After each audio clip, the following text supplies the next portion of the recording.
বাংলাদেশকে নিয়ে যারা পাপের করতে চায় পুতুল নাম। কাজে এই সরকারের যে সফলতা এবং ব্যর্থতা সেটা কিন্তু আলটিমেটলি ডক্টর ইউনূসের মান সম্মানের একটা বিষয় হয়ে দাঁড়াবে। এই সরকার তাদের পতনের ঘণ্টাধ্বনি শুনতে পাচ্ছে, যে কারণে তো এই সরকারও এখন সেইভাবে উন্মাদের মতো ভিন্ন মত এবং বিরোধী দলের মানুষের উপরে হামলা মামলা করছে।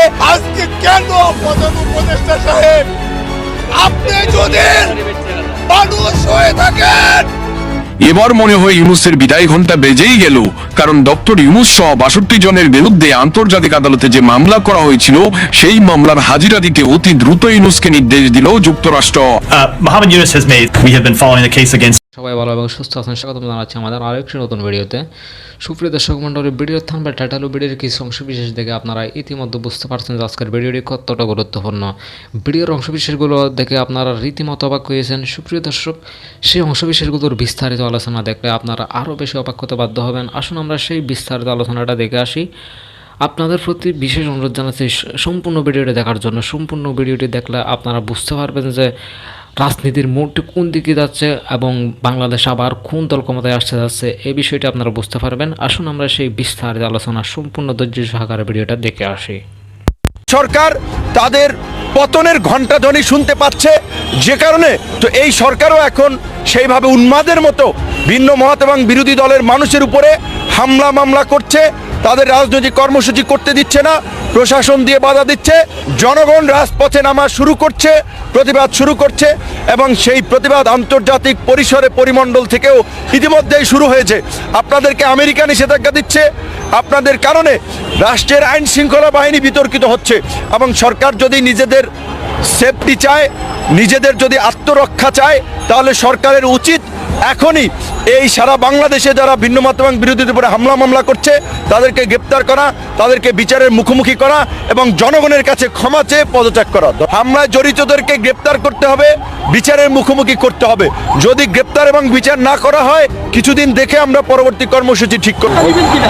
আসলে এই সরকার আপনারা দেখেছেন যে ইতিমধ্যেই র্যাবের মতো একটি বাহিনীকে তারা প্রশ্নবিদ্ধ করেছে, বিতর্কিত করেছে। সরকারের এজেন্ডা বাস্তবায়ন করতে গিয়ে আজকে র্যাব আন্তর্জাতিক নিষেধাজ্ঞার মুখে পতিত হয়েছে, পুলিশ প্রধান আন্তর্জাতিক নিষেধাজ্ঞার মুখে পতিত হয়েছে। কাজে এখন এই সরকার তো আইনের শাসন দেশে রাখে না। মুজিবুর রহমান সাহেবের ছবি, ওই যে আপনি বলছেন ওই ছবি তাহলে প্রথম দিন শপথ নেওয়ার সময় আপনাদের চোখে পড়েনি? অনেক উপদেষ্টাদের মাথার উপরে যে ছবি আছে সেগুলো আপনাদের চোখে পড়েনি? এটা কিন্তু লেখালেখি হয়েছে, অনেকেই কথা বলেছে। তখন আপনারা কেন কেউ বঙ্গভবনে গিয়ে সরান নাই? মুজিবুর রহমানের ছবি প্রত্যেকটা অফিস আদালতে রাখবার কথা বলা হয়েছে। এবার বঙ্গভবন থেকে বঙ্গবন্ধুর ছবি সরানোর প্রতিবাদে মুখ খুলেছেন রুমিন ফারহানা ও গণপরিষদের চেয়ারম্যান বিপিনুর। যারা বঙ্গবন্ধুর মতো এমন একজন মানুষকে মর্যাদা দিতে পারছেন না, আমরা তাদেরকে উপদেষ্টা হিসাবে দেখতে চাই না। এবার উপদেষ্টাদের কঠোর হুঁশিয়ারি দিলেন রুমিন ফারহানা ও বিপিনুর। শুধু বিপিনুর ও রুমিন ফারহানাই নয়, উপদেষ্টাদের কঠোর হুঁশিয়ারি দিয়েছেন বাংলাদেশের বিভিন্ন রাজনৈতিক দলের নেতাকর্মীরা। প্রিয় দর্শক, বিস্তারিত জানতে আমাদের সাথী থেকে সম্পূর্ণ ভিডিওটি মনোযোগ সহকারে দেখতে থাকুন। গত 10ই নভেম্বর বঙ্গবন্ধুর ছবি বঙ্গভবন থেকে সরিয়ে বঙ্গবন্ধুকে অপমান করা হয়। সেখানে নতুন উপদেষ্টাদের শপথ গ্রহণের সময় বঙ্গবন্ধুর ছবি সরিয়ে ফেলা হয়। যেখানে বাংলাদেশের সব কয়েকটি দল ক্ষমতায় আসার পরেও বঙ্গবন্ধুর ছবি সরানোর সাহস পায়নি, সেখানে কিভাবে উপদেষ্টারা বঙ্গবন্ধুর ছবি নামিয়ে ফেলেছেন এমনটি বললেন ব্যারিস্টার রুমিন ফারহানা। তার ব্যাপারে কথা বলতে 10 বার চিন্তা করে বলতো, কারণ তিনি এতটাই স্বচ্ছ ইমেজের, এতটাই প্রাজ্ঞ, এতটাই বিজ্ঞ, এতটাই সিজন পলিটিশিয়ান। তাকে নিয়েও আমরা দেখলাম ছাত্রদের এক ধরনের ট্রলিং তার কোনো বক্তব্য নিয়ে। এদিকে এই বিষয় নিয়ে মুখ খুলেছেন বিএনপির শীর্ষ নেতা রুহুল কবির রিজভী। শেখ মুজিবের ছবি নামানোটা উচিত হয়নি। খন্দকার মোস্তাক নামিয়েছিলেন, জিয়াউর রহমান তুলেছিলেন। ইতিহাস আপনার নির্ধারণ করবে, বিচার করবে, সেই বিচারের ভার থাকলো জনগণ বিচার। কিন্তু আমাদের জাতীয় জীবনে, জাতীয় ইতিহাসের আন্দোলনে যার যতটুকু অবদান সেটা স্বীকার করা হোক। 16ই ডিসেম্বরকে কেন্দ্র করেই কিন্তু বোঝা যাবে যে আসলে কারা 24-এর স্বাধীনতায় বিশ্বাস করে আর কারা 71-এর স্বাধীনতায় বিশ্বাস করে। অনেকের কাছে এরকম অনেক প্রশ্ন আসে বা অনেকে আমাদেরকে প্রশ্ন করে যে ভাই 16ই ডিসেম্বরকে আমরা পালন করতে পারবো বা আদৌ কি আমরা সেটাতে অংশগ্রহণ করতে পারবো? 16ই ডিসেম্বর হচ্ছে এদেশের আপামর জনতার, এদেশের যত জনগোষ্ঠী আছে এবং কি আপনার মুসলিম, হিন্দু, বৌদ্ধ, খ্রিস্টান আরও যত ধর্মাবলম্বী আছে সবার জন্য কিন্তু 16ই ডিসেম্বর। তার মানে এটি কোনো গোষ্ঠী অথবা কোনো সংগঠনের জন্য না। যারা 71-এ বিশ্বাসী, যারা 71-কে বিশ্বাস করে, 71 সালে আমাদের বাংলাদেশে একটি যুদ্ধ সংগঠিত হয়েছিল পাকিস্তানিদের সাথে, এবং কি এই বাংলাদেশ নামক যে ভূখণ্ডটি সেটি ছিনিয়ে আনার জন্য যে যুদ্ধটি সংগঠিত হয়েছিল, সেই যুদ্ধে যারা নিহত হয়েছে তাদের আত্মত্যাগের বিনিময়ে কিন্তু আমরা এই বাংলাদেশটি পেয়েছি। তার মানে এই দিনটিতে যেহেতু বাংলাদেশে বর্তমান আওয়ামী লীগের অনেক লক্ষ লক্ষ কোটি কোটি নেতাকর্মী, তারা সামনে কিন্তু কর্মসূচি ইতিমধ্যে পালিত হয় নাই, যাও কিছু কর্মসূচি পালিত হয়েছে, মোটামুটি একটি ঝটিকা মিছিলের মতন অনেক জায়গায় আপনার ইতিমধ্যে আওয়াজ উঠেছে আওয়ামী লীগের। তো যাই হোক, 16ই ডিসেম্বরকে কেন্দ্র করে কিন্তু কর্মসূচি আওয়ামী লীগের থাকবে কিনা?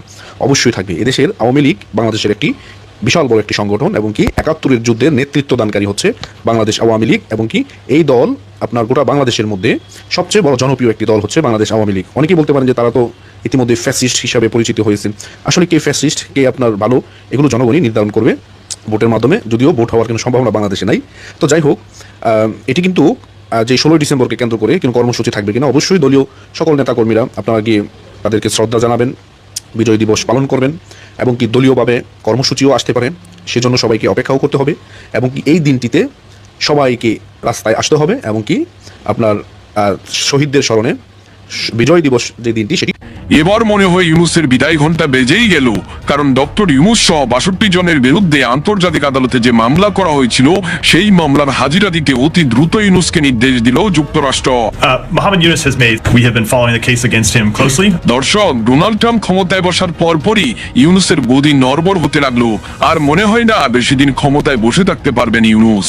বাকি সময়টা তাকে জেলেই পার করতে হবে এমনই দাবি করছেন বিশেষজ্ঞরা, কারণ তিনি দেশটাকে যে অবস্থায় নিয়ে গেছেন, দেশটাকে তিনি যেইভাবে ধ্বংস করছেন, তার শাস্তি তাকে পেতেই হবে। দর্শক, আজকের এই ভিডিও জুড়ে থাকছে নতুন নতুন তথ্য, তাই ভিডিওটি ধৈর্য সহকারে দেখার চেষ্টা করবেন। প্রথম আসামি আমরা করছি ডক্টর মোহাম্মদ ইউনূস, যিনি দখলদার বাহিনীর প্রধান হিসেবে আছেন। আইসিটিতে মামলা করেছি, যারা অপরাধী হিসেবে আমরা নাম দিয়েছি তাদেরকে সমন জারি করা হবে। দর্শক, এই মামলার কারণ হিসেবে আওয়ামী লীগের পক্ষ থেকে দেখানো হয়েছে কোটা বিরোধী আন্দোলনের নামে অবৈধভাবে ক্ষমতা দখল করে ইউনূস সরকার গত 5ই আগস্ট থেকে 8ই আগস্ট পর্যন্ত বাংলাদেশের বিভিন্ন স্থানে আওয়ামী লীগ ও তার বিভিন্ন অঙ্গ সংগঠনের নেতাকর্মী, বাংলাদেশে বসবাসরত হিন্দু, খ্রিস্টান, বৌদ্ধ এবং পুলিশ বাহিনীর উপর নির্মম গণহত্যা ও মানবতা বিরোধী অপরাধের মতো আন্তর্জাতিক অপরাধ সংগঠিত করে। এই সময় হাজার হাজার মানুষকে হত্যা, দেশ থেকে বাধ্য করা এবং লক্ষ লক্ষ ঘরবাড়ি, সম্পদ ইত্যাদি বিনষ্ট করা হয় বলেও মামলা করা হয়। শুধু তাই নয় দর্শক, এই মামলার কাগজ হিসেবে 800 পৃষ্ঠার তথ্য, নথিপত্র, প্রমাণ সহ যুক্ত করা হয়েছে। দর্শক, এবার কিভাবে বাঁচবেন ডক্টর মোহাম্মদ ইউনূস? এমনও হতে পারে যুক্তরাষ্ট্রে হাজিরা দিতে গিয়ে তাকে গ্রেফতারও করা হতে পারে, তার কারণ তিনি যেইভাবে বাংলাদেশে অত্যাচার চালাচ্ছেন তার বিরুদ্ধে 800 পৃষ্ঠার তথ্য ও নথিপত্র সহ উল্লেখ করা হয়েছে আন্তর্জাতিক আদালতে। শুধু তাই নয় দর্শক, জাতিসংঘের পার্লামেন্টের সামনে আওয়ামী লীগ চরমভাবে বিক্ষোভ করছেন। আওয়ামী লীগের নেতাকর্মীরা সবাই সেখানে উপস্থিত হয়ে আওয়ামী লীগের স্লোগান দিয়ে বিক্ষোভ করছেন। দেখাবো আপনাদেরকে সেই চিত্র। দেশে যে অবৈধ সরকার বর্তমানে আছে তাদের অপকর্মের বিরুদ্ধে প্রতিবাদ জানাবার জন্য হাউস অফ কমন্সের সামনে দাঁড়িয়েছি ব্রিটিশ সরকারকে জানান দেওয়ার জন্য বাংলাদেশে বর্তমানে অবৈধ ডক্টর ইউনূসের সরকার নির্বাচিত প্রধানমন্ত্রী জননেত্রী শেখ হাসিনাকে ওরা ষড়যন্ত্রমূলক ভাবে দেশ ত্যাগ করতে বাধ্য করেছে। অতএব বাংলার জনগণ আবারও শেখ হাসিনাকে প্রধানমন্ত্রী হিসাবে ফিরিয়ে নিয়ে আসবে, এই প্রত্যঘোষণার জন্য আজকের আমাদের এই আন্দোলন। দর্শক, আজকের এই ভিডিওটি দেখে সম্পূর্ণভাবে বলা যাচ্ছে ইউনূস কঠিন বিপদে পড়তে চলছেন, এবার ধরা খেয়েই গেলেন ইউনূস। দর্শক, ভিডিওটি ভালো লাগবে বেশি বেশি শেয়ার